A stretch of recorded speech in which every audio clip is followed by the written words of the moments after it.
మంచు కుటుంబంలో మంటలింకా చల్లారడం లేదు. గత నెలలో భగ్గుమన్న అగ్గి ఇంకా మండుతూనే ఉంది. మంచు మనోజ్ తాతయ్య నాయనమ్మల సమాధుల వద్దకు వెళ్లేందుకు ప్రయత్నించడంతో మోహన్ బాబు విష్ణుల బౌన్సర్లు అడ్డుకున్నారు. దీంతో అక్కడ ఉద్రిక్తత ఏర్పడింది. పోలీసుల అనుమతితో మనోజ్ దంపతులు నివాళులర్పించారు.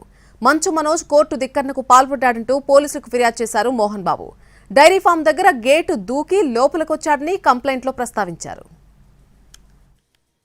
మంచు మోహన్ బాబు కుటుంబంలో గొడవలు ఇప్పట్లో సద్దుమణిగేలా కనిపించడం లేదు. అటు మోహన్ బాబు, విష్ణు, ఇటు మనోజ్ ఎవ్వరూ తగ్గటం లేదు.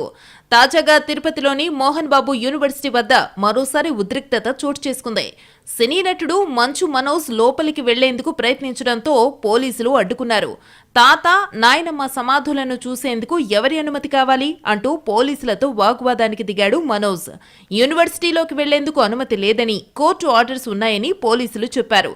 తాత, నాయనమ్మల సమాధుల వద్దకు వెళ్లొద్దని కోర్టు ఆర్డర్లో లేదని, తాను చిన్నప్పటి నుంచి ఇక్కడికి వస్తున్నానని మనోజ్ పోలీసులకు చెప్పారు. తనను ఎందుకు అడ్డుకుంటున్నారని ప్రశ్నించాడు. దీనిపై ఘర్షణ పడే ఉద్దేశం లేదని పోలీసులకు చెప్పాడు మనోజ్. అనవసరంగా రాద్ధాంతం చేయొద్దని, అనుమతిస్తే సమాధుల వద్దకు వెళ్లి దండం పెట్టుకుని వచ్చేస్తానని విజ్ఞప్తి చేశాడు. ఉన్నతాధికారులతో మాట్లాడిన పోలీసులు లోపలకు అనుమతించలేదు. పోలీసులు అనుమతించకపోవడంతో పోలీసుల తీరుపై మనోజ్ మండిపడ్డాడు. గేట్లు తీయండి అంటూ బెగ్గరగా కేకలు వేశాడు.